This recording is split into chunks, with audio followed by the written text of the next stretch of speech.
Hello everyone, सभी का स्वागत है।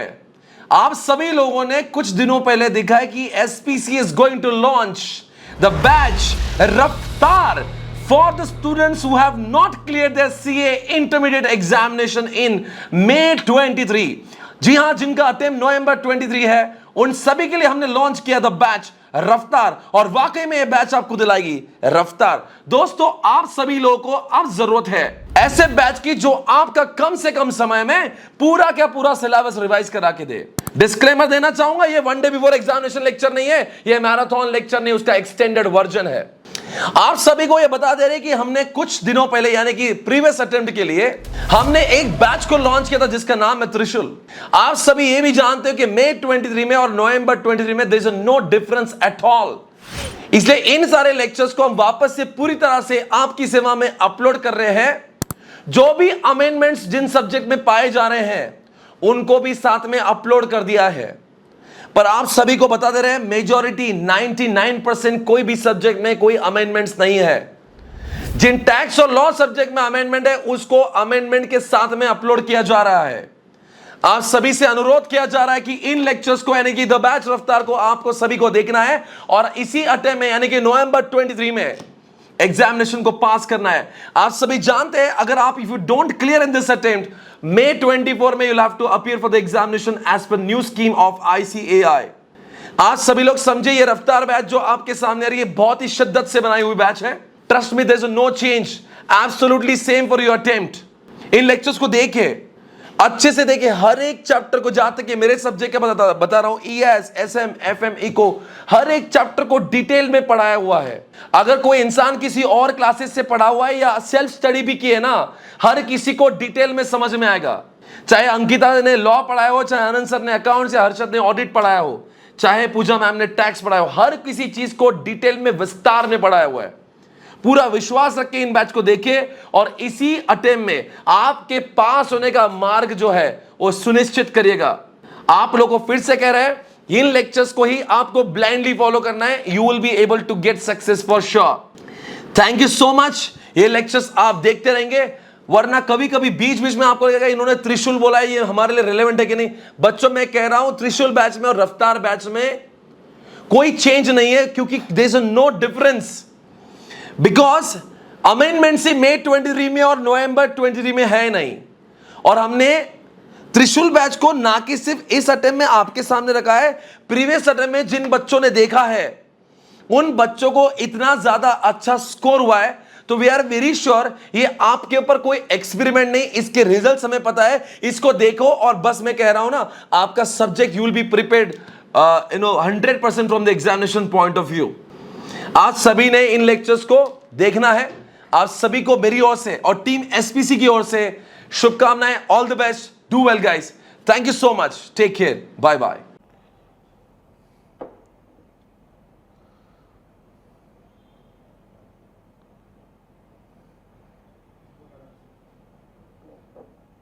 इकोनॉमिक्स में ये होगा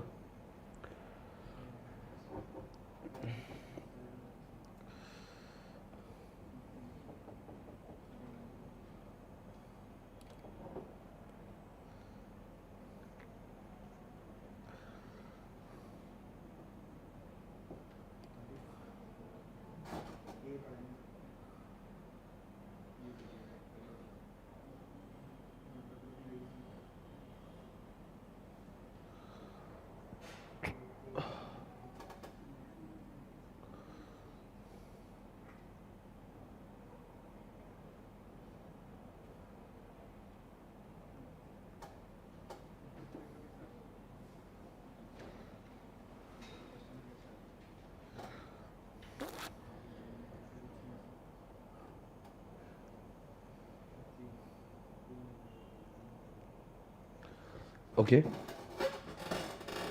let's start.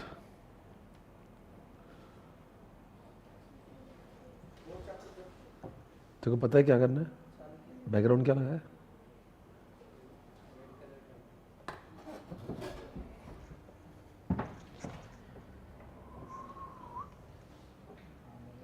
नहीं नहीं नहीं, ये मत लगा बैकग्राउंड, ब्लैक लगा था बस।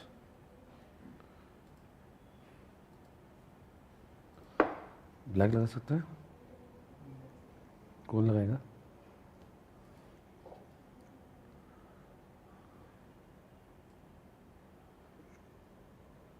जाओ ऊपर, ऊपर जाओ ऊपर। यहाँ पे ब्लैक दिखेगा देख।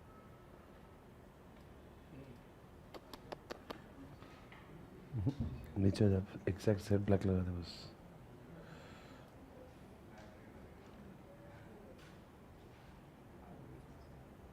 और देख,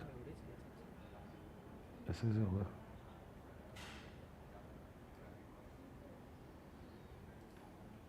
चल टाइम नहीं है।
Very good evening.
हाँ कर स्टार्ट कर चल.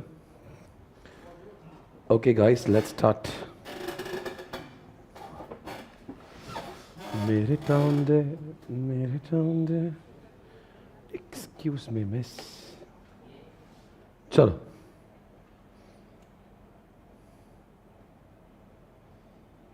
Starting.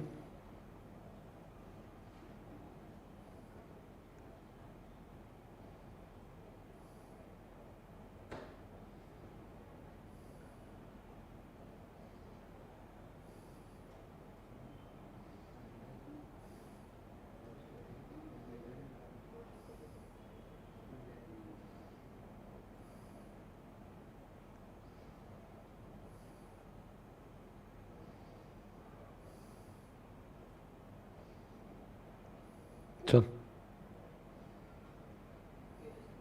Okay, on.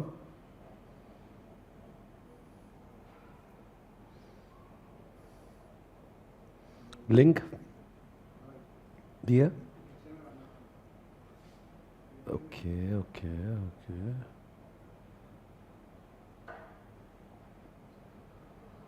Okay, let's start. Everybody, let's start. So guys, today it's the first lecture of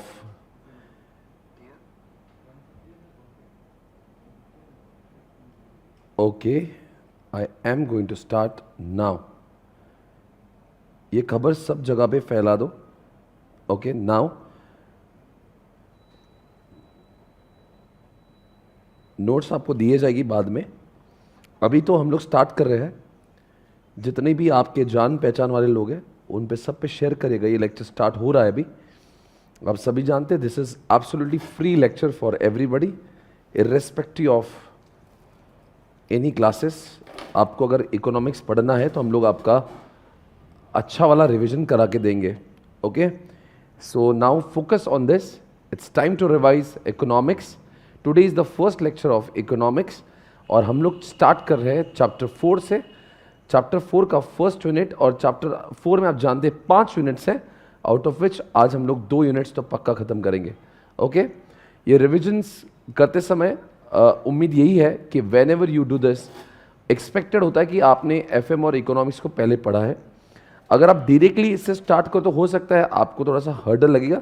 I expect you have already read this. Okay, आपने पहले ऑलरेडी पढ़ा होना ज़रूरी है.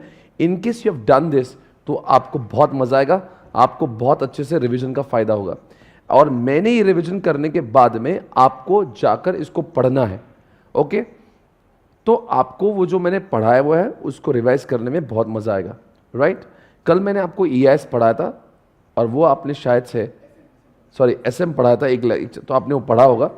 ओके, धीरे धीरे करते करते करते कुछ लाइव से हम लोग क्लास लेंगे, कुछ रिकॉर्डेड से होंगे, पर स्केड्यूल मैं ही आपका बनाऊंगा. आई विल मेक श्योर कि मैं 15-20 लेक्चर्स में आपका सारा EIS, SM, FM को ख़त्म करूंगा. Okay guys, so now it's time to revise the chapter number 4 and the international trade इस चैप्टर का नाम है. और इसमें सबसे पहला यूनिट आपके सामने theories of an international trade. ये है इंटरनेशनल ट्रेड. आप सभी जानते हो हम लोग इंटरनेशनल ट्रेड में करते क्या है, हम लोग करते हैं एक्सपोर्ट, हम लोग करते हैं इम्पोर्ट. और ये सारी चीज़ों के ऊपर थेरीज में 5 आपको थेरीज दी हुई है. चैप्टर 1 नाम है इसका, यूनिट 1 है और नाम इसका थेरीज ऑफ इंटरनेशनल ट्रेड. तो देखते दोस्तों ये 5 थेरीज जो है वो क्या थेरीज कहती है, बहुत ही समराइज वे में मैं आपको एक ही पेज में इस चैप्टर को अगले 10 मिनट में खत्म करवा के दूंगा. कॉन्सेंट्रेट करना, इतना करोगे तो आपको आराम से मार्क्स मिलेंगे. सबसे अच्छी ब्यूटी होती है इकोनॉमिक्स के पेपर में आपका कोई भी क्वेश्चन 2 या 3 मार्क्स से ज़्यादा का आता नहीं. They give you lot of questions but her question 2 या 3 मार्क के लिए होते हैं, इसलिए बहुत लिखना कंटेंट जरूरी नहीं होता है.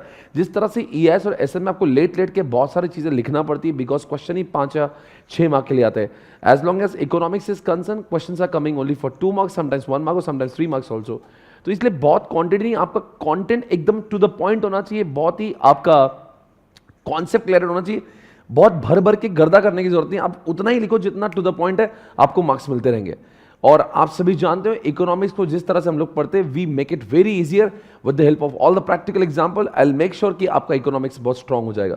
ओके, अब बढ़ते दोस्तों आगे. सबसे पहले आपका mercantilist view of international trade, ये कॉन्सेप्ट क्या है?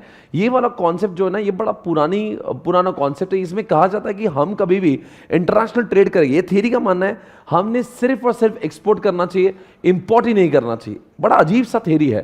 कहते हैं कि आप सिर्फ एक्सपोर्ट पे भरोसा करो, ओनली नो। और फिर सवाल उठ रहा है कि इतना एक्सपोर्ट करेंगे तो हमें क्या मिलेगा? आपको फॉरेन एक्सचेंज मिलेगा। ये थेरीज कहते हैं, ये थेरी कहती है कि आप एक्सपोर्ट करो और जो पैसा आपको प्राप्त होगा उससे आप क्या करो? वैल्यूएबल गोल्ड्स, वैल्यूएबल आप डायमंड खरीद लीजिएगा। ये इस थेरी का मानना है। आपके पास में जिंदगी में ये कहते कि एक्सपोर्ट से जो पैसा प्राप्त होगा ना, उससे आपने बहुत ज्यादा गोल्ड और बहुत सारे वैल्यूएबल चीजें आपने खरीदना चाहिए। गोल्ड, सिल्वर, आपने डायमंड खरीदना चाहिए। और इनका मानना है चांदी खरीदना चाहिए। और ये थ्योरी ये भी कहती है जिसके पास ज्यादा गोल्ड होगा उस कंट्री को बहुत अमीर माना जाता है। इसलिए थ्योरी है, पर प्रैक्टिकल जीवन में ऐसा नहीं होता। आज इंडिया इस थ्योरी को फॉलो नहीं करता, बिकॉज हम बहुत सारी चीज़ों को एक्सपोर्ट भी करते हैं और बहुत सारी चीज़ों को इंपोर्ट भी करते हैं। पर ये थ्योरी का मानना है ऐसे। ये थ्योरी यहाँ पे इतना ही कहती है, आप देख सकते हो ये थ्योरी यहाँ पे मैं पढ़ रहा हूँ, यहाँ पे थोड़ा सा आपको समझेगा। ये लिख रहा है, mercantilists also believe that more gold and silver a country accumulates the richer it becomes। उनका मानना है कि आप जितना ज्यादा वो करोगे, क्या बोलते हैं आप, जितना ज्यादा एक्सपोर्ट करोगे आपके पास उतना ही गोल्ड आएगा, उतना ही सिल्वर आएगा और आप उतने ही अमीर माने जाओगे। यहाँ पे ऐसा उन्होंने लिखा है। ये थ्योरी का मानना है कि बेस सर्व बाय, वो बोलते हैं कि मैं अच्छे से पढ़ता हूँ, the premise that national wealth and power are the base serve by increasing export and collecting what precious metals. इनका बोलना है एक्सपोर्ट करो और जो पैसा आएगा उससे अपने प्रीशियस मेटल्स कमाना चाहिए, यानी कि गोल्ड और सिल्वर का खजाना जमा करना चाहिए, तो आपकी कंट्री बहुत ही ज्यादा अमीर मानी जाती है। प्रैक्टिकल जीवन में ये थ्योरी मुझे बहुत समझ में आती नहीं है, बिकॉज ये बहुत मुमकिन नहीं है कि हम लोग सिर्फ एक्सपोर्ट ही कर पाए और जीवन में इंपोर्ट ही नहीं कर पाए। बिकॉज बहुत सारी चीज़ें जो इंडिया बना नहीं सकती है वो तो जाहिर सी बात है हमें इंपोर्ट ही, वो बात और है कि हमें लगता है बहुत एक्सपोर्ट करना चाहिए, पर practically it is not possible just to focus on export. Because कुछ चीज़ें, जैसे एग्जांपल आज भी मोबाइल फ़ोन है और आज भी बहुत सारी कारें हम लोग इंपोर्ट कराते हैं, बिकॉज इंडिया में वो बनती ही नहीं है। ओके, आगे बढ़ेंगे। थ्योरी ऑफ एब्सोल्यूट एडवांटेज, ये कॉन्सेप्ट का नाम है और वो कॉन्सेप्ट कुछ इस तरह से है। ये कॉन्सेप्ट है एब्सोल्यूट एडवांटेज का, आप समझने की कोशिश करना। यहां पे ये है कंट्री ए है, ये कंट्री बी है। यहां पे लिखा है व्हीट और यहां पे लिखा है क्लोथ। ये थ्योरी कहती है, अगर आप स्क्रीन पर अगर देखोगे तो यहां पे लिखता है कि कंट्री ए जो है 1 घंटे में मान लीजिए 6 बनाती है व्हीट, और कंट्री बी जो है 1 ही बनाती है, मतलब कंट्री बी का परफॉर्मेंस अच्छा नहीं है। और अगर मैं क्लोथ के बारे में बात करता हूं तो कंट्री बी थोड़ा सा सुपीरियर नजर आता है, बिकॉज वो 5 बनाता है और ये केवल 4 बनाता है। इस बातों को अगर मैं देखता हूं तो आपको क्या लगता है? कंट्री ए जो है वो गेहूं बनाने में अच्छा है, कंट्री बी जो है वो कपड़े बनाने में अच्छा है। तो ये थ्योरी कहता है कि हम लोग सिर्फ कंट्री ए ही व्हीट बनाएगा और कंट्री ए ही क्लोथ बनाएगा, ये कहना गलत है।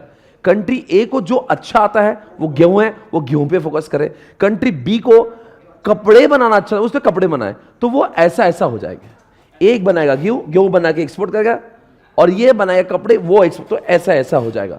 तो this is called as what, ये करेगा एक्सपोर्ट और ये भी करेगा, ये करेगा गेहूं एक्सपोर्ट, ये करेगा कपड़े, तो दोनों ऐसा करेंगे। तो this is called as what, absolute advantage. इसको ये नाम क्यों दिया है? दोनों के पास में एक एक चीज का एडवांटेज है।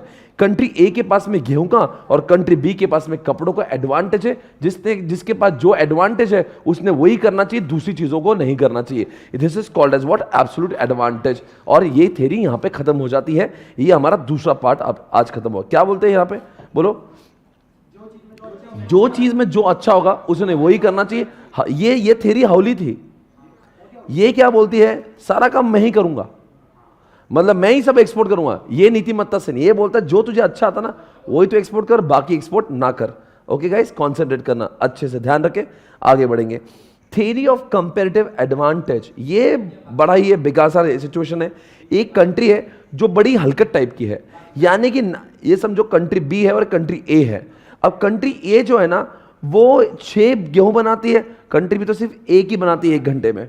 कंट्री जो ए है वो कपड़े 1 घंटे में 4 बनाती है, ये तो सिर्फ 2 बनाती है। मतलब कंट्री भी इतनी पथेटिक है, इतनी वाहियात है, इतनी छिचोरी है, ना वो गेहूं में अच्छी है ना कपड़ों में अच्छी, वो किसी लायक नहीं है। अब क्या करें, अब अगर हम लोग थ्योरी बी मानते हैं तो थ्योरी बी यहाँ पे एप्लीकेबल ही नहीं हो रहे, ऐसा ऐसा हो रहा नहीं, ये तो ऐसा ऐसा होगा।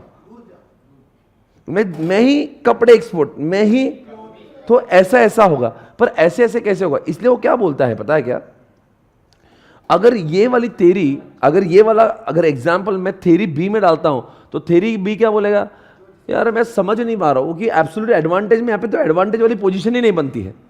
यहां पे तो क्या है, ए कंट्री दोनों में भी सुपीरियर है, तो ए क्या बोल रहा है, बी वाला घटिया जरूर है, बी वाला घटिया जरूर है, बी वाला घटिया जरूर है, बी वाला घटिया जरूर है, पर जहां पे वो कम घटिया है उसने वो काम करना चाहिए। अगर मैं यहां पे देखता हूं ये 6 बनाता है, ये 1 बनाता है, यानी कि ये 16.16%, उससे अगर ये 100% है तो कंट्री भी जो है 16.66% है, और ये 4 बनाती है, ये 2 बनाती है, ये 50% घटिया है, यानी कि ये 100% है तो ये 50% है, ये 100% है तो 16, यानी कि अगर मैं देखता हूं तो कंट्री बी की क्षमताएं जो है कपड़े बनाने में एटलीस्ट बेटर है कंपेयर टू गेहूं, बिकॉज वो गेहूं तो बहुत ही गिरा हुआ है और कपड़ों में एटलीस्ट थोड़ा बेटर लगता है।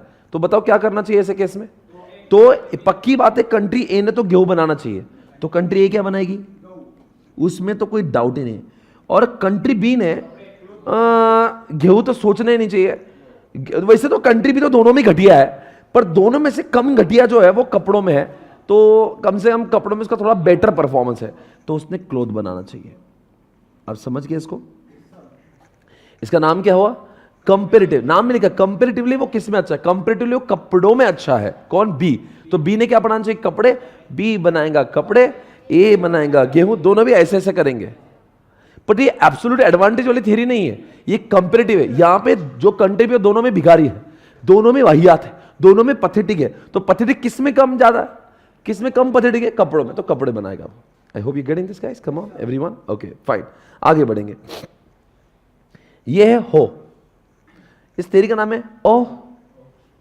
इसको एचओ बोलो या फिर इसको ओह बोल सकते, ओह ओह थ्योरी, एच ओ थ्योरी। ये थ्योरी करता क्या है? ये थ्योरी अच्छा थ्योरी है। ये थ्योरी क्या बोल रहा है पता है? ये थ्योरी कह रहा है कि कुछ कैपिटल होते हैं और कुछ कहा लिखा है वो, कुछ कभी कभी कुछ कंट्रीज कैपिटल ओरिएंटेड होती है, कुछ कंट्रीज जो होती है वो थ्योरी ओरिएंटेड होती है। अब मैं बताता हूँ, एक होता है कैपिटल ओरिएंटेड। कैपिटल का मतलब क्या है? जिसके पास में पैसा बहुत है। अब एक होता है कैपिटल वाली और एक होती है लेबर वाली। अब क्या है, कैपिटल वाली कंट्री जो होती है ना, एग्जांपल यूएसए, इनके पास में इतना पैसा है, वो बात और है, पॉपुलेशन में हम आगे हैं, इंडिया का तोड़ नहीं है। मतलब इंडिया तो बहुत जल्दी, अभी तो 2 है, अब बहुत जल्दी चाइना को भी पछाड़ के हमारी क्षमताओं को आगे ले जाते हुए हम लोग इंडिया में हम लोग जो है सबसे ज्यादा पॉपुलेशन लेके सबसे आगे बढ़ेंगे। बताओ आपको क्या लगता है, मैं सही कर रहा हूं? हमारा ग्रोथ कुछ ज्यादा ही हो रहा है। तो अब क्या हुआ ना बच्चों, इसमें क्या हुआ, अब एक यूएसए जो कैपिटल में अच्छा है, एक है जो इंडिया जो लेबर में अच्छा है। तो अब क्या हुआ है, इसमें क्या करेंगे, तो हम लोग यूएसए को ये बोलते हैं, एक काम करें आप उन चीजों को बनाइए जिसको बनाने के लिए इंसान नहीं, कैपिटल नहीं, पैसा ज्यादा लगता है। हो सकता है वो बनाने के लिए, वैसे रिसर्च करने के लिए आपको कैपिटल ज्यादा, तो आप क्या करो, उन चीजों को बना के एक्सपोर्ट करो। ये उन चीजों को एक्सपोर्ट करेंगे, बोलो कौन सी? जिसमें कैपिटल ज्यादा लग रहा है। और ये लोग उन चीजों को एक्सपोर्ट करेंगे जहां पे लेबर लगता है। जैसे एग्जांपल, कोई कश्मीर की शॉल बनती है। अब कश्मीर की जो शॉल बन रही है, वो शॉल बनाने के लिए आपके पास में पैसों की बात नहीं, वो फैक्ट्री में बनती नहीं, वो क्या बोलते हैं, हैंडीक्राफ्ट, हैंडलूम जो होता है वो वाले काम। इसलिए इंडिया में हैंडीक्राफ्ट, हैंडलूम बहुत एक्सपोर्ट होता है, बिकॉज यहां पे, बोलो भाई, लेबर, हमारे पास बहुत लेबर है, तुम एक मांगो हम 10 देंगे। तो यहां पे एक्सपोर्ट हम लोग क्या करते हैं, इंडिया वाले हैंडीक्राफ्ट, हैंडलूम पूरा एक्सपोर्ट मारते हैं, बिकॉज यहां पे लेबर, कारागिर वाला काम पूरा हम लोग करेंगे, कोरी काम, तो वो सब काम हम लोग इंडिया वाले बेस्ट करते हैं। या फिर हम लोग क्या करते हैं, इंडिया में आईटी कंपनी, आईटी सर्विसेज, जहां पे लोग, इसीलिए दोस्तों इंडिया में कौन सी कंपनीज है, टीसीएस, ये इन्फोसिस, ये सब क्या करते हैं, यहां पे क्या है, ये लोग प्रोडक्ट नहीं बनाते, ये लोग दूसरे यूएसए की जो कंपनीज है, इंडिया की आईटी कंपनी, उनको सपोर्ट करते हैं, सर्विसेज देते हैं। कभी भी यूएसए के लोग हमें इंसानों वाली, कॉल सेंटर वाली और बीपी वाली सर्विस नहीं दे सकते, बिकॉज उनके इसमें लोग ही नहीं है। वो किसके दम पे आगे है? पैसे के दम पे। जहां पे जो चीज बनाने के लिए बहुत बड़ी बड़ी फैक्ट्रीज लगती है, बहुत बड़े बड़े रोबोट्स लगते हैं, बहुत पैसा लगता है, ऐसी चीजों वो एक्सपोर्ट करते हैं। Able to understand that? तो दोस्तों ये होता है, कैपिटल वाले उन चीजों को एक्सपोर्ट करेंगे। बोलो कौन सी चीजों को? जिसको बनाने के लिए लेबर कम लगते होंगे पर पैसा ज्यादा लगता है। और इंडिया के लोग क्या एक्सपोर्ट करेंगे? चाहे हैंडीक्राफ्ट हो, चाहे हैंडलूम हो, चाहे वो आईटी के सर्विसेज हो, हम लोग वो सब एक्सपोर्ट करेंगे। तो इसलिए दोस्तों हम लोग इंडिया से ये चीजें एक्सपोर्ट करते हैं, उनसे मोबाइल इंपोर्ट कर लेते हैं, उनसे कार इंपोर्ट कर लेते हैं, उनसे रोबोट इंपोर्ट कर लेते हैं, उनसे हवाई जहाज बनाने वाली चीजें इंपोर्ट कर लेते हैं। एयरक्राफ्ट इंडिया में बनती नहीं है। एयरक्राफ्ट बनाने के लिए इंसान नहीं लगते, बहुत बड़े बड़े औजार चाहिए, बहुत बड़े बड़े कैपिटल चाहिए। तो इसलिए हम इंडिया में उसकी मेकिंग होती नहीं। हम इंडिया सारा जो लड़ाई के लिए जो चीज़ें लगती है, वेपन्स जो लगते हैं, वो हम लोग पूरा, तो आप जानते हैं, पूरा इंपोर्टेड माल है अपने पास में, खुद का तो कुछ है नहीं। तो I hope you are understanding this everybody. हमारे इस लेक्चर के बारे में आपको कोई भी डिटेल शेड्यूल चाहिए तो शेड्यूल की पूरी जानकारी आपको टेलीग्राम ग्रुप पर मिलती है। टेलीग्राम ग्रुप का नाम है स्वप्निल पटनीस क्लासेस। हमारे जो और भी जो लेक्चर्स होंगे और जिनकी पीडीएफ्स होंगी, उसका डेटा भी आपको टेलीग्राम ग्रुप पर ही मिलने वाला है। कल सवेरे ऐसा होने वाला है, आई थिंक कल ही, आई गेस, पूजा मैम जो है वो इनकम टैक्स के लेक्चर से शुरुआत करेंगे, जहाँ पे उनके बैच का टाइम 11:15 बजे रखा है। और अंकिता मैम जो है वो 21 से, कल 21 है क्या?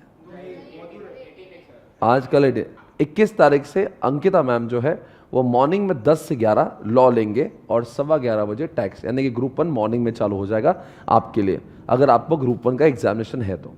ये सारे लेक्चर के लिए सूचना आपको पहले से दिए जा रहे हैं। ये लेक्चर अगर आपके कंसेप्ट बिल्कुल क्लियर नहीं है, आपने पहले से हो सकता है क्लासेस ना ली हो किसी से, या जिस जगह से ली उन्होंने आपके साथ हादसा करवाया है, तो उन क्लासेस वालों को डायरेक्टली ये समझ में आएगा जरूरी नहीं, बिकॉज आपके कंसेप्ट बेसिकली हम लोग मानते हैं कि थोड़ा बहुत आपने पहले से पढ़ा है, फुल कोर्स कहीं तो लिया हुआ है, बाद में आप यहां पे आ रहे हैं तो maybe you will be able to understand. तो दोस्तों अगर आपका कंसेप्ट बहुत ही बेकार है तो we would advise you to go for full course, जहां पे पूरा डिटेल में ना किसी पढ़ाते हैं, रिवाइज कराते, नोट्स बनाते और सारी प्रैक्टिस क्लास में खत्म करवाते। यहां पे क्या हो रहा है, हम लोग क्या करें, इसको छोटे से समय में सारी चीजें रिकैप करा रहे हैं और जहां पे बर्डन आपके ऊपर रख रहे हैं कि आप घर पे जाके इसको और रिवाइज करें और पढ़ें। Okay, I hope you are able to understand. ये हमने जो पढ़ा है वो किसके बारे में? ओह थ्योरी पढ़ा। ओह, उसके बाद में हम लोग न्यू ट्रेड थ्योरी पढ़ रहे हैं। आजकल एनटीटी का जमाना है। एनटीटी क्या बोले? ये देखो, इसका नाम है एनटीटी। आ देखे जरा, आ देखे जरा किस में है कितना दम। क्या मतलब है इसका? ये एक ऐसी थ्योरी है दोस्तों, अरे बोलो कैसी थ्योरी है दोस्तों? ये ऐसी थ्योरी है दोस्तों जहां पे लिखा जाता है कि ये तुम भी बनाओ, ये हम भी बनाएंगे। जैसे कि एग्जांपल कार की बात करेंगे, तुम Hyundai बना दो, तुम ऑडी बना दो, तुम मर्सिडीज बना दो, तुम BMW बना दो, तुम होंडा बना दो, तुम इनोवा बना दो, या फिर तुम कोई बोलते टोयोटा बना दो, कुछ भी बना दो, ये तुम्हारी कार है, सब फिरंगी कार्स है। और पर इसका ये मतलब नहीं कि हम इंडियंस खाली बैठ रहेंगे। हम तो बनाएंगे टाटा, हम तो बनाएंगे महिंद्रा, हम तो बनाएंगे मारुति। ये सारी कार जो है इंडियन कार्स है। अब ये जो इंडिया में चल रहा है, इंडिया में अगर कोई ग्राहक यहाँ पे खड़ा है तो वो क्या करता है, उसको कोई मतलब नहीं, वो क्या करता है, इन सबको कंपेयर करता है, इन सबको कंपेयर करता है, वो उन्हीं की कार लेता है जो सबसे बेस्ट है। अभी इंडिया में एनटीटी चल रहा है। वैसे मोबाइल में भी इंडिया का माइक्रोमैक्स, बाहर के इतने सारे फोन है, नोकिया है, सैमसंग है, एप्पल है, MI है, वन प्लस है, सब लड़ रहे आपस में। यहाँ पे ये नहीं बोल रहा है कि इंडिया से कार एक्सपोर्ट होंगी, वो बोलते तू भी इधर भेज, मैं भी उधर भेजता, मैं तेरे कंट्री में आके, जैसे इसलिए टाटा उनके कंट्री में जाके उनकी बजाता, उधर के लोग इंडिया में आके हमारी बजाते। हम बोलते हैं बजाओ एक दूसरे की, होने दो कस्टमर का फायदा। आ देखे जरा तू भी लड़ ले, मैं भी लड़ता हूं, आमने सामने, जिसकी पटेगी उसकी पटेगी। कस्टमर को टाटा लेना तो टाटा लेगा, नहीं तो हुंडई लेना तो हुंडई लेगा। इसको बोलती है एंटिटी। इसी तरह से इसी तरह से जो ये हमारा ये जो है ना पूरी तरह से खत्म हुआ। मैं चाहूंगा आपको कि आप इसको पूरी तरह से एक बार देखें। ये चैप्टर हमने पूरी तरह से खत्म किया बहुत ही जल्दी, 10 मिनट के अंदर हमने इस चैप्टर को जो जिस ढंग से रिवाइज किया है, ये चैप्टर पूरी तरह से खत्म है। एक बार 5 यूनिट्स को आप 1 मिनट के लिए याद करें, फिर मैं पूरी तरह से रिवाइज, आप देख लो कौन से थ्योरी में क्या आ रहा है।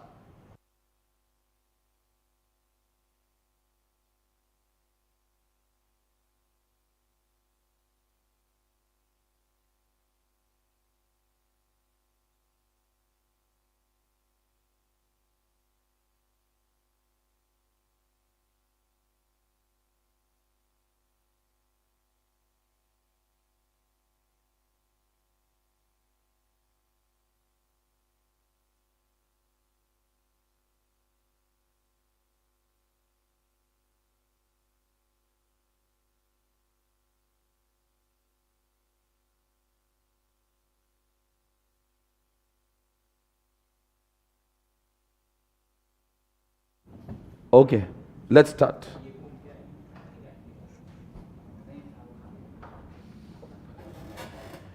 ये सारे के सारे लेक्चर्स हैं वो अवेलेबल है, यहां पे ही अवेलेबल है, ठीक है ना।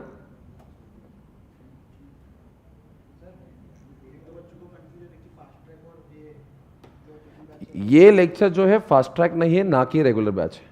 ये फास्ट ट्रैक से भी छोटा वर्जन है, आप समझ लीजिए इस बात को। ये फुल कोर्स तो है ही नहीं। मैं आपको बोल रहा हूं, अगर आपके दिमाग में लग रहा है कि मैं फुल कोर्स का सब्स्टिट्यूट इसको मान रहा हूं, तो ये आपकी सोच ही गलत है। आपको फुल कोर्स, मैं जो EISM में पढ़ाता हूं वो लगभग 180 घंटे पढ़ाता, ये बहुत कम लेंगे हम लोग। यहाँ पे बहुत सारा बर्डन आपके ऊपर है। अगर आप लगातार मान लीजिए FME को में फेल हो रहे हैं, या लगातार आप EISM में फेल हो रहे हैं, तो आई थिंक आपने उनकी फुल कोर्स को लेना चाहिए। ये आप इस बात को पहले ध्यान से समझिए, ओके, कॉन्सेंट्रेट करिए। ये 5 पॉइंट्स आपके सामने है दोस्तों, बताइए कौन से पॉइंट्स है। ये बताओ भाई, ये 5 पॉइंट्स है, कौन से पॉइंट्स है। यहाँ पे 5 है, मैं एक बार रिकॉल कर लेता हूँ, आप बताना मैं किसकी बात कर रहा हूँ। मैं ओह की बात करता हूँ तो क्या होता है, कैपिटल वाले कैपिटल गुड्स बनाएंगे, और इंडिया जैसी लेबर वाले वो क्या बनाएंगे, यानी कि हम IT सर्विसेज जहां पे लेबर ज्यादा लगता हो हम लोग वो प्रोवाइड करेंगे, बराबर है। यानी कि हम लोग IT सर्विस करेंगे, हैंडीक्राफ्ट करेंगे, हैंडलूम करेंगे, और वो लोग क्या करेंगे, वो जो जिसमें कैपिटल लगता है वो करेंगे, तो वो एक्सपोर्ट करेंगे, हम एक्सपोर्ट करेंगे। बताओ आप देखिए जरा किसमें कितना दम, वो किसका है। ये न्यू टेर थ्योरी, हम किसी को इंपोर्ट एक्सपोर्ट नहीं, हम भी करेंगे एक्सपोर्ट, तुम भी करोगे, आप भी इंडिया में कार बनाओ, हम भी देखेंगे, जो होगा देख लेंगे, जिसकी अच्छी रहेंगी वो चलेगी। हाँ, अब बताओगे वो कौन सा तरीका बोलता है सिर्फ एक्सपोर्ट करो, वो मर्केंटाइल हौला भी है, इसका कुछ भी बोल रहा है, ऐसा कुछ होता नहीं। वो बोलता सिर्फ एक्सपोर्ट करो और आप मेटल अच्छे प्रीशियस मेटल खरीदो, बिकॉज जिस कंट्रीज में गोल्ड सिल्वर ज्यादा होगा वो बहुत अमीर माना जाएगा, पर ऐसा जरूरी नहीं है। ऐसा कैसे करेंगे, मुमकिन नहीं है। बोलो कंपैरेटिव थ्योरी क्या होती है। नहीं, दोनों में भी, वो कंट्री भी तो दोनों में घटिया है, पर उसमें जो कम घटिया होगी ना, हाँ, उसमें जो कम घटिया है, वो किस में कम घटिया, कपड़ों में कम घटिया, तो कम से वो कपड़े बनाए। आप बोले सर एक काम करो ना, वो दोनों में घटिया है, इसका मतलब नहीं कि वहां के लोग खाली बैठे रहेंगे, सारे टाइम पास करते बैठेंगे। तो इसका मतलब नहीं कि कंट्री बी में सब घटिया ऐसा कुछ नहीं करें, कंट्री बी को कुछ तो काम करना पड़ेगा। तो कंट्री ए ही माल बना रहा है और बी से इंपोर्ट कर रहा है, ऐसा मुमकिन नहीं है, बी को भी तो कुछ देना पड़ेगा। ओके, और आप बताओ वो कौन सा है एब्सोल्यूट एडवांटेज का मतलब क्या है। कंट्री ए में व्हीट अच्छा बनता है, कंट्री बी में कपड़े अच्छे बनता है, तो दोनों ये भेजेगा गेहूं, ये भेजेगा कपड़े, होगा ऐसे ऐसे, उसको बोलते हैं एब्सोल्यूट एडवांटेज, नाम मिलेगा, एडवांटेज है। I hope this is done guys and this unit is over. आप जरा कमेंट से बताएं, are you feeling confident about this chapter. Everybody come on. अरे कितने बार एक सवाल पूछते हैं, इसकी सॉफ्ट कॉपी माल, अरे हमारे टेलीग्राम ग्रुप पे मिलेगी, 1-2 दिन में आना स्टार्ट हो जाएगा। अभी तुम पढ़ाई क्यों नहीं कर रहे, आगे बोलो।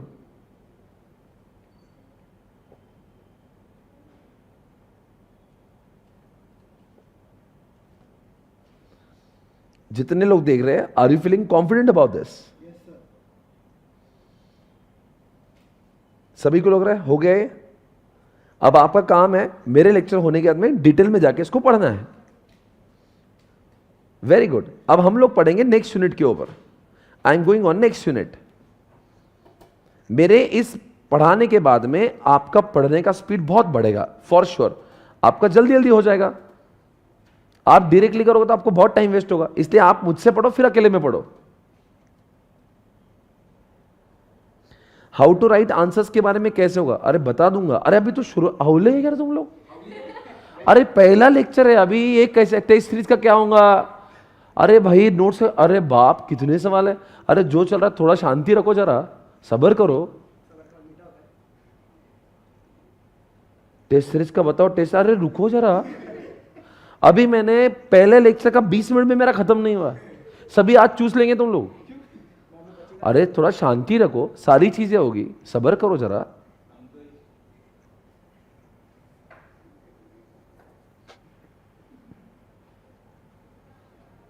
हाँ ऐसा बोलो जरा, सर आप क्या पढ़ा रहे हो, कितना अच्छा पढ़ा रहे हो, ऐसा बोलो जरा, उससे मजा भी आएगा। टेस्ट सीरीज कब होगी, नोट्स कब मिले, अरे सब होएगा ना। थोड़ा तारीफ करे तो मुझे भी आनंद आएगा कि आपको सर समझाया, तो मुझे मोटिवेशन मिलेगा। आप वही, अरे धीरे रखो जरा। देखो अभी एक बच्चा बोल रहा है न्यू ट्रेड थ्योरी क्या है। सच्ची वो स्टूडेंट नाम का कोई इंसान है, ये न्यू ट्रेड थ्योरी का, आपको लगता है मैंने बताया कि नहीं बताया ना, लिखा है। आ देखे जरा किसमें कितना है दम, तुम भी करो इंडिया में, हम भी करेंगे।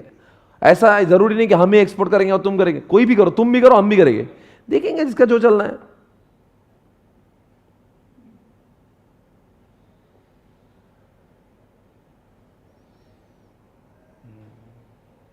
एंटिटी का एडवांटेज ये है उज्जवल कि लोगों को सस्ते में गुड्स मिलेंगे। एडवांटेज का मतलब क्या, यही तो होगा ना, लोगों को सस्ते में कार मिलेगी। चलो ठीक है, थैंक यू सो मच। चलो कम ऑन एवरीबॉडी, आगे बढ़ेंगे। ओके आगे चलो। अब मैं आपको लेकर जा रहा हूं यहां पे चैप्टर नंबर 4 यूनिट नंबर 4 पे, जिसका नाम है exchange rate and economic effects. सबसे पहली बात तो आप सभी जाने एक्सचेंज रेट का मतलब क्या होता है। जैसे कि $1 इज इक्वल टू 80 रुपीज, ये क्या है, ये एक्सचेंज रेट है। एक्सचेंज रेट का मतलब क्या होता है, हमारी करेंसी के बदले उनके करेंसी का क्या रेट चल रहा है। तो हम 80 रुपए जब देते हैं तो हमें $1 मिलता है, इसी को कहते हैं एक्सचेंज रेट। क्या इसमें कोई डाउट है। वैसे हर एक कंट्री का अलग अलग होता है। जैसे हाल ही में जब कतार में अपना वो मैच हुआ है, तो उनका एक कतार का जो करेंसी है वो इंडिया के 80 से भी बहुत ज्यादा है, वो तो डॉलर से भी महंगा है, क्योंकि उनके करेंसी की वैल्यूएशन बहुत ज़्यादा है, आप सभी जानते होंगे। तो इस तरह से दोस्तों अब हम लोग को समझना चाहिए, अगर मैं चाइनीज़ ले रहा हूँ, अगर मैं सिंगापुर डॉलर ले रहा हूँ, मैं दिराम ले रहा हूँ, तो सबका अलग अलग है। अब जो कंट्री में घूमने जाओगे आप, वो कंट्री में आपके उनकी करेंसी लेना पड़ती है ना। वैसे अब मैं हाल ही में उधर गया था यूरोप में, तो मैं यूरोप में क्या गया, मैं यूरो लेके गया। तो मैंने क्या करा, इधर से दिए पैसे, 5 लाख रुपए दिए थे। हाँ क्या को लगते पैसे, क्योंकि यहाँ से सारी बुकिंग हो चुकी थी। तो 5 लाख रुपए दिए, उसके बदले उन्होंने यूरो दिए। 84 का यूरो था उस समय। हाँ मतलब अपने 84 रुपीज देखिए 1 यूरो मिलता है। मतलब अपन बहुत छोटे लोग हैं उनसे, अपना 84 देते हैं तब 1 मिलता है। तो अपन कितना अपने आप को बहुत नीचे वाला फील करते हैं, उसको कहते हैं एक्सचेंज रेट। आगे बढ़ेंगे दोस्तों। दुनिया में 2 टाइप के रेट, एक फिक्स्ड रेट, एक फ्लोटिंग रेट। फिक्स्ड रेट होते जो फ्लोटिंग नहीं होते। बहुत अच्छा बोला है मैंने। फ्लोटिंग यानी कि वो होते जो एक्सचेंज रेट पे चल रहे हैं। यानी कि मतलब क्या, अभी जो अपन जो कितना डॉलर, आज $1 इज इक्वल टू 80 है, कभी 85 हो जाएगा, कभी 78 हो जाएगा, कभी 75, ये सब फ्लोटिंग रेट्स होते हैं जो हर रोज डिमांड एंड सप्लाई के बेसिस पे कम ज्यादा होते हैं। Changes from time to time on the basis of what, अगर डॉलर की डिमांड बढ़ गई तो डॉलर महंगा हो जाता है, उस तरह से। और ये फिक्स्ड रेट क्या होता है, फिक्स्ड रेट में 2 कंट्री के जो पहले से सरकार जो होती है, इसका प्राइस जो है पहले से डिसाइड कर लेती है। जहां पे मार्केट के डिमांड सप्लाई की वजह से रेट कम ज्यादा नहीं होता, उसको कहते हैं फिक्स्ड रेट। फिक्स्ड रेट में उस कंट्री के आरबीआई को उतना करेंसी, उतना रिजर्व मेंटेन करके चलना पड़ता है। यहां पे सरकार का रोल ज्यादा है। फ्लोटिंग में सरकार का रोल नहीं है। फ्लोटिंग में डिमांड सप्लाई, डिमांड जिसका बढ़ा कि उसकी प्राइस बढ़ी। अगर डॉलर, हर कोई इंसान डॉलर डॉलर डॉलर खरीदने लगा तो डॉलर की प्राइस बढ़ेगी। डिमांड सप्लाई कोई भी चीज की, तो इसलिए डॉलर और महंगा होगा। फिर वो बोलेंगे अपनी 80 में नहीं दूंगा, मैं अपना डॉलर 90 में दूंगा। और लोगों ने बोला डॉलर दे दो, डॉलर दे दो। फिर आप बोलेंगे 100 रुपए भेजो तो मैं $1 देता।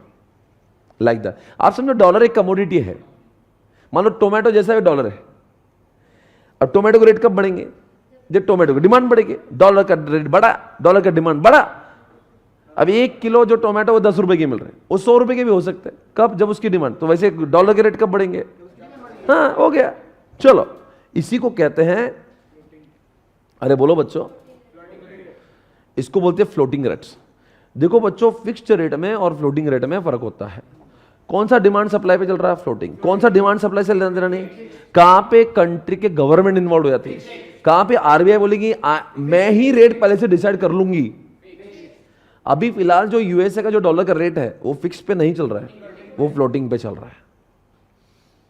पर ये जो फिक्स्ड होते हैं उतनी उनको करेंसी उनको मेंटेन करके चलना पड़ती है, उतना सारा रिजर्व उनको मेंटेन करके चलना पड़ता है, वो फिक्स्ड रेट है।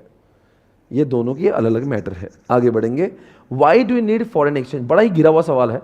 अब क्यों चाहिए? अब मजे के लिए चाहिए फॉरेन एक्सचेंज? क्यों चाहिए? नहीं, फॉरेन एक्सचेंज क्यों चाहिए? कोई सवाल है?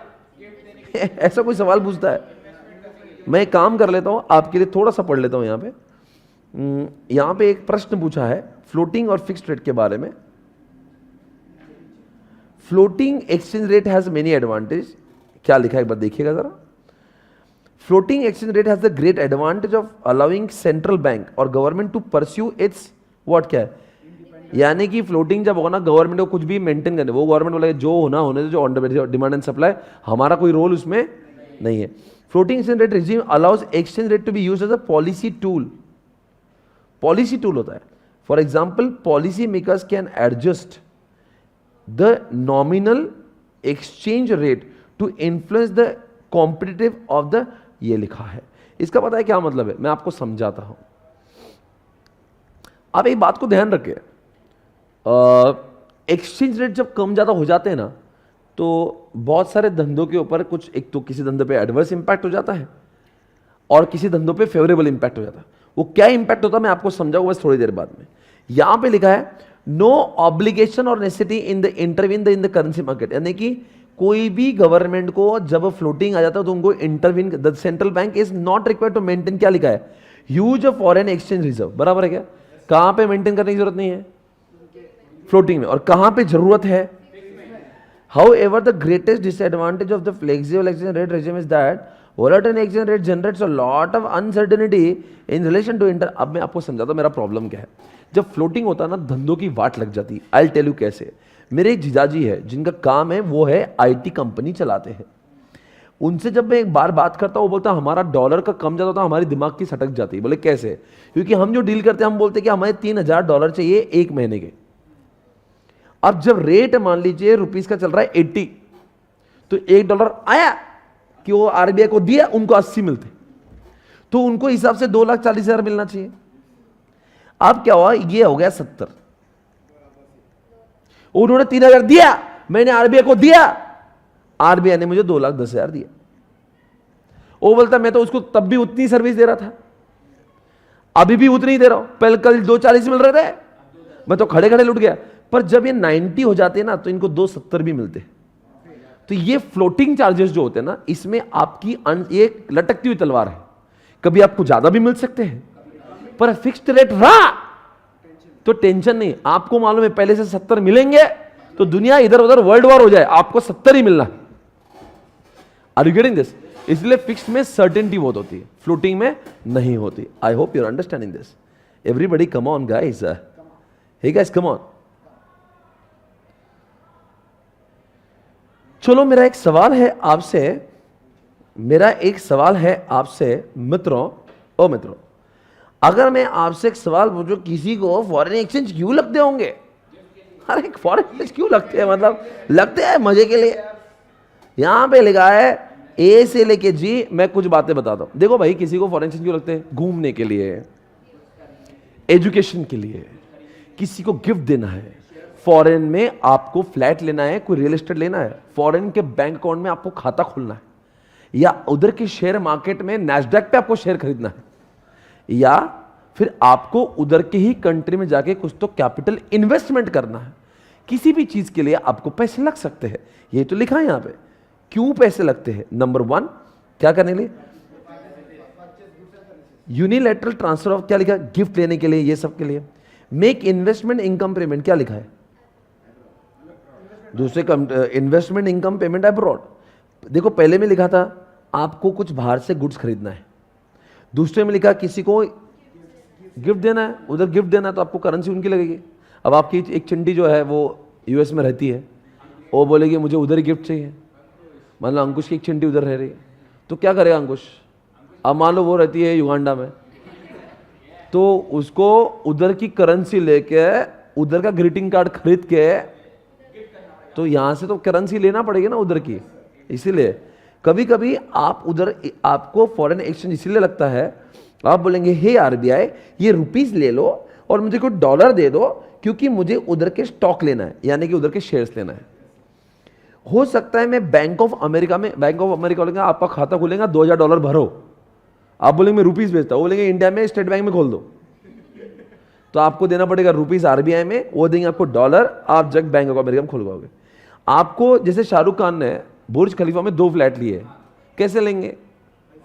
आरबीआई में जाएंगे, रुपीस देंगे, उधर का क्या दीराम वगैरह कुछ मिलेगा, दीराम रहता है उधर का, और उधर के अल हबीबी को बोलेंगे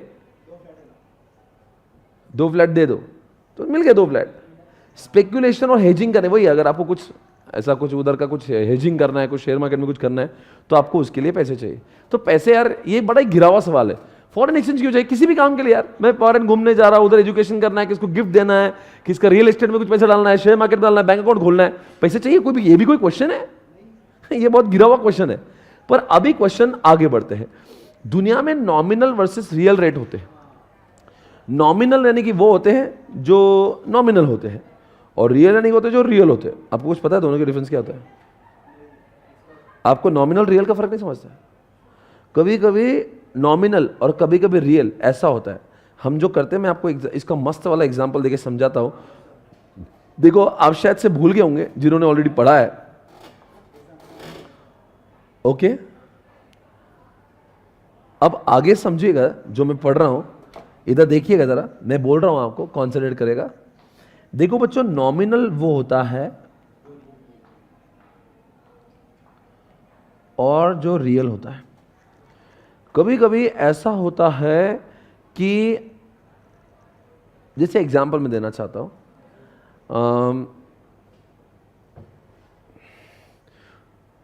दोनों भी कंट्री का अगर नॉमिनल रेट सेम भी रहा ना, एग्जाम्पल ईयर 2000 में $1 = 70 था। याद है आपको क्या मैं बोल रहा हूं? कौन सा एग्जाम्पल था? नरेंद्र मोदी और मनमोहन सिंह का एग्जांपल देता कि वो जमाने में तो उन्होंने इकोनॉमी आपको, पर ये जमाने में इकोनॉमी ऐसी नहीं।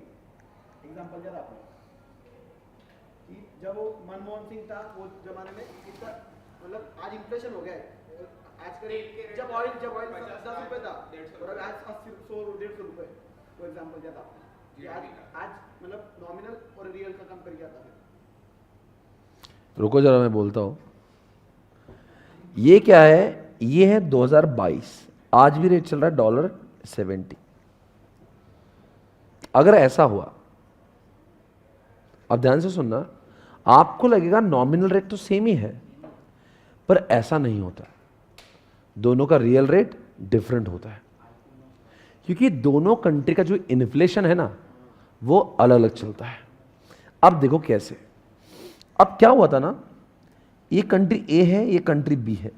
इन्होंने एक वायदा किया था कि हम आपको 100 किलो राइस देंगे, और मान लीजिए इसकी वैल्यू कितनी थी? 8000 रुपए। कंट्री बी क्या कहती है? चलो मैं इसको नाम देता हूं इंडिया और यूएस, आपको और भी क्लैरिटी आ जाएगी। ध्यान से सुनना, बड़ा अच्छा कॉन्सेप्ट है ये है इंडिया, ये है यूएस।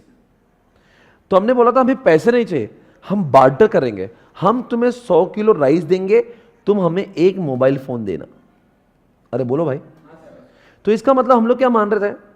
अरे बोलो ना, मान लीजिए इस मोबाइल की प्राइस थी $100 और इसकी प्राइस थी 8000। तो हमें बड़ा मजा आ रहा था ये जो हो रहा था। तो हमने वायदा कर लिया था कि तुम एक मोबाइल भेजना हम तुम्हें 100 किलो राइस देंगे। ये डील हुई थी साल 2000 में। अब क्या हुआ, 2020 आते आते, चाबी कहाँ है, नीचे गए, ठीक है, इसकी सब आ गए इसमें। 2020, ध्यान से सुनना, बड़ा अच्छा है ये। अब क्या हुआ, 2020 में मोदी जी बोले मेरे को परवड़ रहा नहीं है। बोले ऐसे कैसे परवड़ रहे, आपने तो वायदा किया था। बोले सुनिए सुनिए, इंडिया का जो इन्फ्लेशन है बहुत बड़ा है। आप हमें बेवकूफ समझ रहे हैं क्या, समझे आपने हमको? बोले तुम्हारे कंट्री का इन्फ्लेशन बड़ा नहीं, पर इंडिया का इन्फ्लेशन रेट मालूम है? ये जो चीज है, इंडिया में 8,000 रुपए का जो गेहूं है 100 किलो, अब इसके रेट हो गए 4,000 से बढ़कर ये हो गया 12,000 का, यानी कि 4,000 रुपये इन्फ्लेशन से बढ़ा है।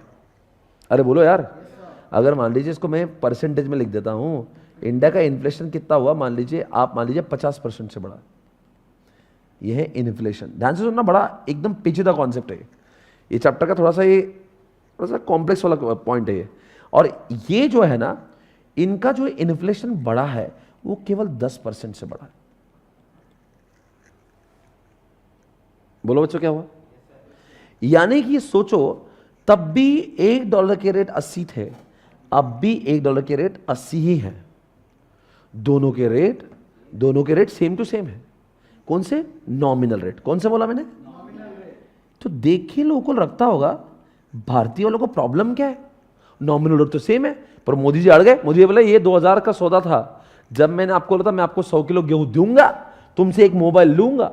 ये तब तक की बात अच्छी थी जब दोनों का इन्फ्लेशन रेट सेम था। पर अब साहब मुझे परवड़ता नहीं है।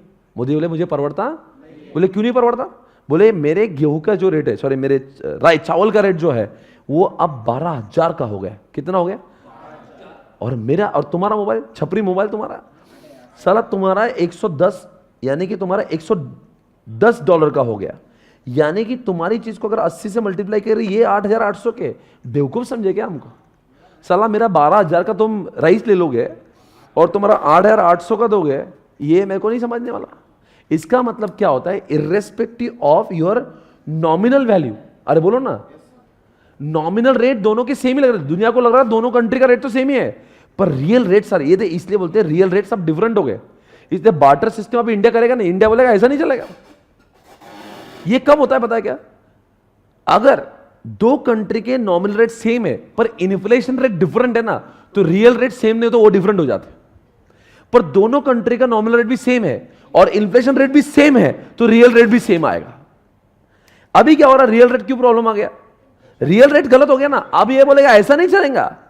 अब मुझे तेरा मेरे जो 12,000 में, सुनो ना, मैं तुझे 100 किलो राइस जब दूंगा तो मुझे एक मोबाइल नहीं लगेगा, एक मोबाइल भी दे दे, 4-5 चार्जर भी दे दे, तो तब जाके मैं समझूंगा। या मान लो एक मोबाइल दे दे और एक आईपॉड दे दे या कुछ भी दे दे और 3-4 हज़ार का आइटम और दे। एक मोबाइल और 3-4 हज़ार का आइटम कुछ बोलो रहे, एक वॉच दे दे, चलो डिजिटल वॉच दे दे। एक मोबाइल एक डिजिटल वॉच जब देंगा तब जाके मैं तुझे 100 किलो राइस देंगा। वो बोले मोदी जी आपने तो सौदा पलट दिया। सौदा पलटे ऐसा मत बेबुनियाद इल्जाम मत लगाइए।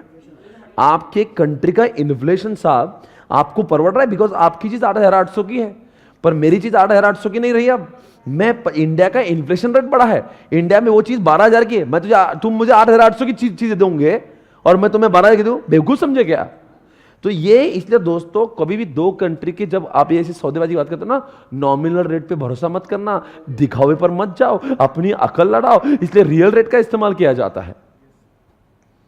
समझ आ रहा है? इसलिए बोलते हैं दोस्तों रियल रेट का मतलब ये होता है। ध्यान से सुनेगा। ये देखो, ये है रियल रेट का एग्जांपल। इसलिए रियल रेट कैसे निकालते? ऐसे, real rate is equal to nominal exchange rate is equal to domestic price index upon क्या लिखा है? यानी कि अगर मान लो ये तो नॉमिनल एक्सचेंज रेट कितना है? ये तो 80 चल रहा है। अरे बोलो ना।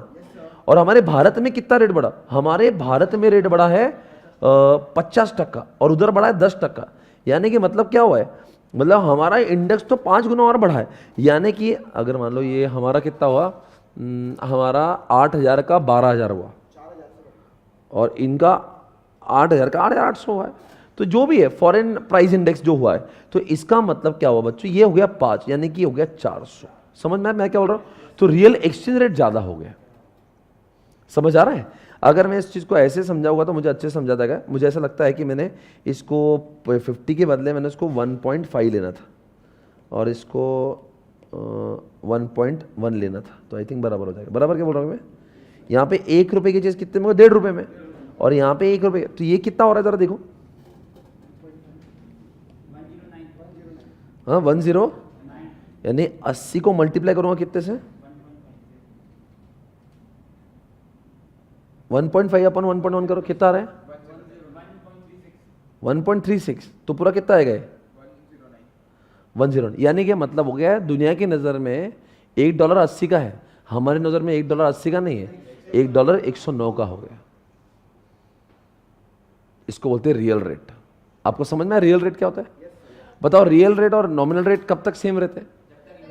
जब तक इन्फ्लेशन सेम है नॉमिनल रेट सेम रहेगा, नॉमिनल और रियल रेट सेम रहेगा।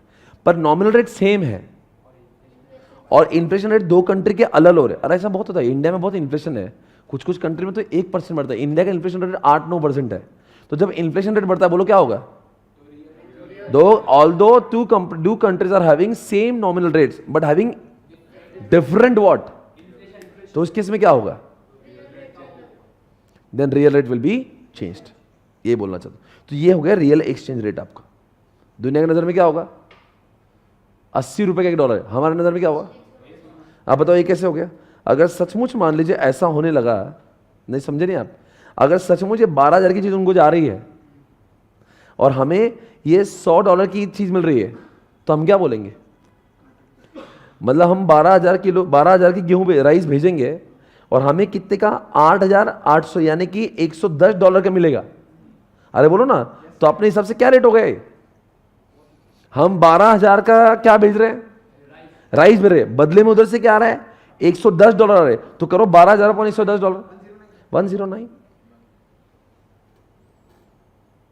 समझ में आ रहा है?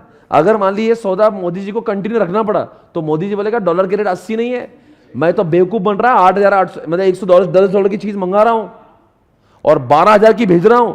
अगर ऐसा होगा तो इसका मतलब होगा ये $1 का रेट 80 नहीं, और तो दिखावे के लिए है। मुझे पूछो $109 के रेट चल रहे हैं, क्योंकि मैं चीज कितने की? 12,000 की भेज रहा हूं और चीज मंगवा रहा कितने? $110 की। तो 12,000 अपॉन $110 यानी कि $109 डॉलर की कीमत होगी। इसको बोलते रियल रेट। तो नॉमिनल रेट कितना हुआ? 80 और रियल रेट कितने हुए? 109। अब इससे ज्यादा और नहीं समझा सकता मुझे पता है, मैंने पढ़ा है। आपको अगर आपको कंफ्यूजन है तो इसको 2 बार रिवाइंड करके देख लेना। ये पेचीदा कॉन्सेप्ट है, इस चैप्टर का सबसे भयावह कॉन्सेप्ट है, जहां पे थोड़ा समझने में आपको टाइम लगता है। I think you are able to understand this. Okay, ऐसे कि स्टडी मैट से पढ़े या आपके नोट से पढ़े? अरे अरे अरे अरे अरे,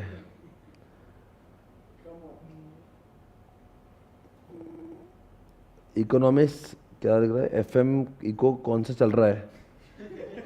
चैप्टर 4 चल रहा है भाई साहब इकोनॉमिक्स में। ध्यान लगाए, धीरे धीरे करते करते पूरा सिलेबस आपको इस तरह से दे देंगे। ओके, आगे बढ़ेंगे। और लास्ट के कुछ पॉइंट, 1-2 पॉइंट, ये चैप्टर खत्म होने में। बताओ बच्चों, एप्रिसिएशन डिप्रिसिएशन किसको बोलते हैं?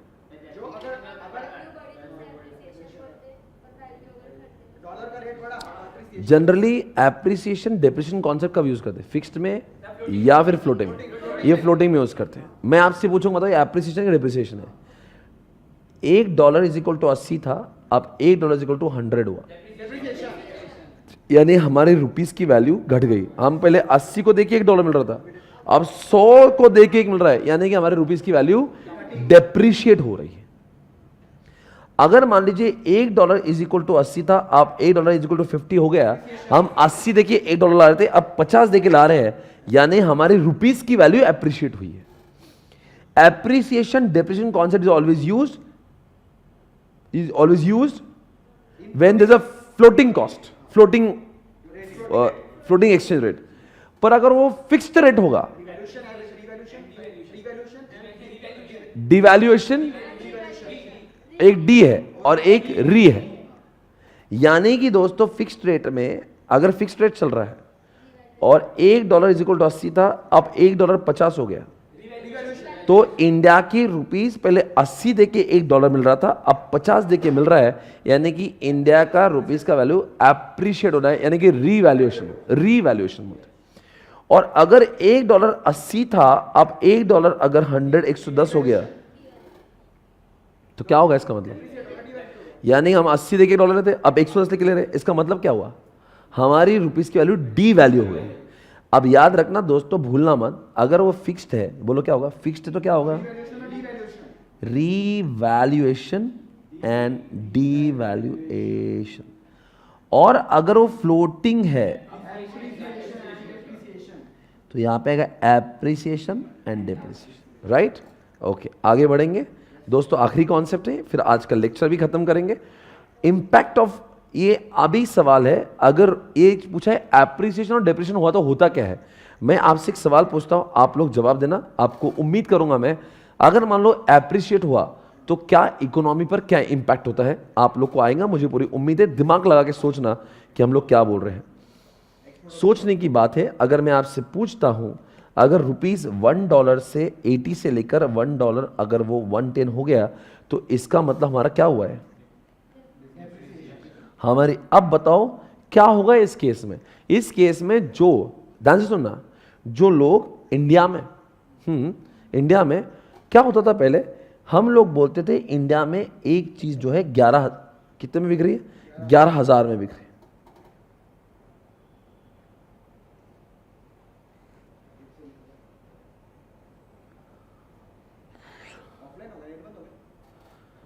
ये क्या हुआ? इंडिया में ये रेट चल रहा है। अगर मान लीजिए कोई इंडिया में 10,000 की चीज थी, कितने की चीज थी? मान लो एक टीवी इंडिया में 10,000 में थी, अब पहले फिरंगी कितने दे रहा था? पहले 10,000 अपॉन 80 यानी कितने दे रहा था? हाँ, वो $1 में मिल रही थी उसको। अब मान लो डॉलर के रेट हो गए 110, अब कितने देना पड़ेंगे उसको? यानी सोचो, वो फिरंगी पहले कहता था कि इंडिया का जो टीवी है जो मुझे $125 में मिल रहा था, आज वो $90 में मिल रहा है। आप मुझे बताओ उसको खुशी होगी कि नाराजगी होगी? तो इसलिए भारत के अंदर का जो डिमांड बढ़ेगा, तो इसलिए जब डिप्रेशन होता है तो क्या क्या होता है? आपका डिमांड बढ़ेगा, हमारा एक्सपोर्ट बहुत बढ़ेगा, क्योंकि लोगों को इंडिया बहुत सस्ता लगेगा। हमारे देश में एम्प्लॉयमेंट बढ़ेगी, बिकॉज बहुत मैन्युफैक्चर बढ़ेगा। दोस्तों, हमारे देश का एक्सपोर्ट बढ़ेगा तो ऑब्वियसली प्रोडक्शन बढ़ेगा, तो प्रोडक्शन बढ़ेगा तो जीडीपी बढ़ेगा, हमारे देश का नेशनल इनकम बढ़ेगा। हमारे देश का अगर एक्सपोर्ट बढ़ रहा है तो जाहिर सी बात है हमारे देश का इंपोर्ट कम होगा। ये सारी बातें समझ में आने जैसी है। हमारा इकोनॉमी का ग्रोथ होगा। ये सब उसके क्या है? इफेक्ट ऑफ क्या लिखा है? डेप्रिसिएशन। अब उल्टा बोलेंगे, अगर मान लीजिए $1 इज इक्वल टू 80 था, अब $1 50 हो गया, तो हमारा रुपीस जो है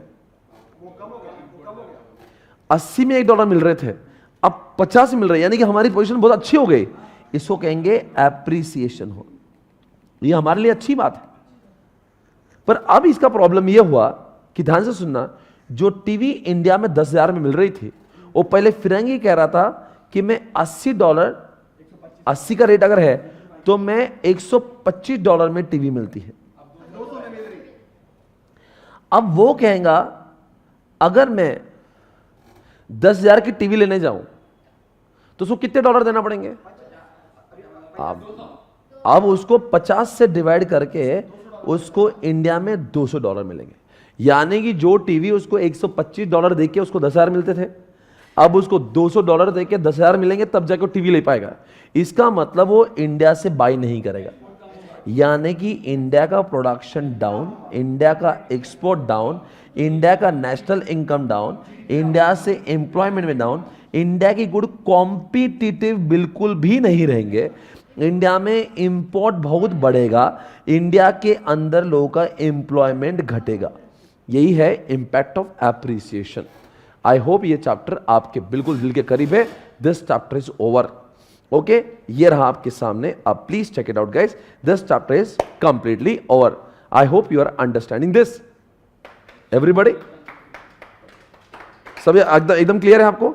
जल्दी से बताना दोस्तों, ये फॉरेन एक्सचेंज मार्केट छोड़ दो, आता नहीं एग्जामिनेशन में। आप बताओ बच्चों, why do you need foreign exchange? तो आप गिफ्ट के लिए, शेयर मार्केट के लिए, इन्वेस्टमेंट के लिए, कैपिटल इन्वेस्टमेंट के लिए, कुछ गुड्स खरीदने के लिए, गिफ्ट देने के लिए, हो सकता है फॉरेन स्टॉक मार्केट के लिए, हो सकता है बैंक अकाउंट खोलने के लिए। ये क्लियर है? फ्लोटिंग और फिक्स्ड रेट में डिफरेंस बताओ, कौन सा गवर्नमेंट के कंट्रोल में है? कहां पे आपको फॉरेन एक्सचेंज रिजर्व रखना पड़ता है? कहां पे अनसर्टेनिटी ट्रेड में हो सकती है? फ्लोटिंग में। कहां पे डिमांड सप्लाई पे सब कुछ होगा? हमारा यूएसए के साथ में अभी क्या है? फ्लोटिंग में, बराबर है। फ्लोटिंग और फिक्स्ड में एप्रिसिएशन डिप्रिसिएशन कहां होता है? फ्लोटिंग में। और कहां पे डिवैल्यूएशन और रिवैल्यूएशन होता है? फिक्स्ड में। आपसे मैं सवाल पूछता हूं, ये जो है ये $1 इक्वल टू 80 और 50 हो, ये कौन सा है? अगर मैं फिक्स्ड रेट की बात करूं तो ये क्या है? यानी $1 पहले 80 में मिल रहा था, अब मैं 50 में मिल रहा है, यानी कि रुपीस का रिवैल्यूएशन हुआ है। और ये वाले केस में $1 पहले 80 मिल रहा था, अब 110 में मिल रहा है, यानी कि हमारे रुपीस की वैल्यू घट गई है, तो हम डी वैल्यू है, बराबर है। और यही कॉन्सेप्ट एप्रिसिएशन और डेप्रिसिएशन के नाम से पहचाना जाता है अगर हम लोग वो फ्लोटिंग रेट की बात करते हैं। अगर मैं रियल रेट की बात करता हूं और नॉमिनल रेट की, क्या कभी ऐसा हो सकता है नॉमिनल रेट सेम है फिर भी रियल रेट डिफरेंट हो गए?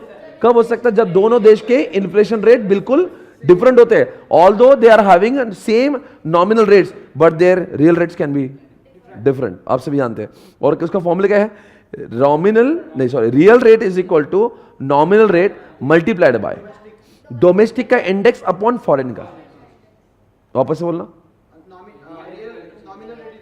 Real rate is equal to nominal को मल्टीप्लाई करो, ऊपर किससे आएगा? नीचे क्या आएगा? आगे बढ़ेंगे। और आप सभी जानते हो एप्रिसिएशन डिप्रिसिएशन, अभी हमने एक क्वेश्चन किया था कि what is the impact of this, तो आप सभी जानते हो ये इंपैक्ट होता है। क्लियर है? I think this chapter is over completely. आप जरूर इन 2 यूनिट्स को अच्छे से पढ़ें, इकोनॉमिक्स को इस तरह से आगे बढ़ाएंगे। ये जो लेक्चर्स हो रहे हैं it is the combination of theoretical, combination of हम लोग जो आपको पढ़ा रहे लाइव भी होंगे, कुछ रिकॉर्डेड भी होंगे। कल हम लोग मिलेंगे दोस्तों वापस एसएम के साथ में, शाम को 7:45 से 8 के बीच में लेक्चर स्टार्ट होगा।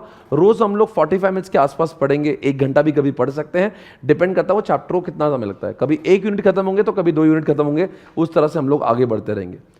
Right guys? अगर आपको ये लेक्चर अच्छे लग रहे होंगे तो जरूर उसको लाइक करें, कमेंट्स करें, अपने दोस्तों में शेयर करें। जनहित में जारी है लेक्चर सारे। ओके दोस्तों, आपसे आपके लिए इतना ही होमवर्क है, जो मैंने पढ़ाया है आप ये बुक से जरूर इज्जत से अच्छे से उसको पढ़ लें और इसके आईसीआई के क्वेश्चन पेपर्स भी आप सॉल्व कर लें।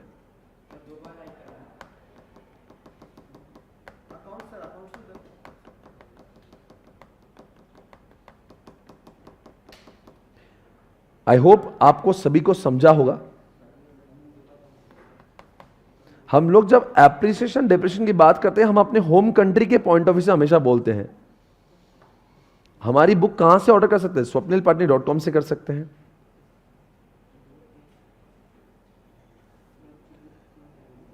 अगर आपको टैक्स का फायदा उठाना है तो कल सवेरे टैक्स का आप क्लास दे सकते हो, ठीक सवेरे 11:15 बजे। लॉ के लेक्चर्स चालू होंगे 10 बजे, वो भी 21 तारीख से। Thank you so much guys, take care, bye bye, see you. हमारा ऑब्जेक्टिव है कि कम समय में हम लोग ज्यादा आउटपुट निकालेंगे।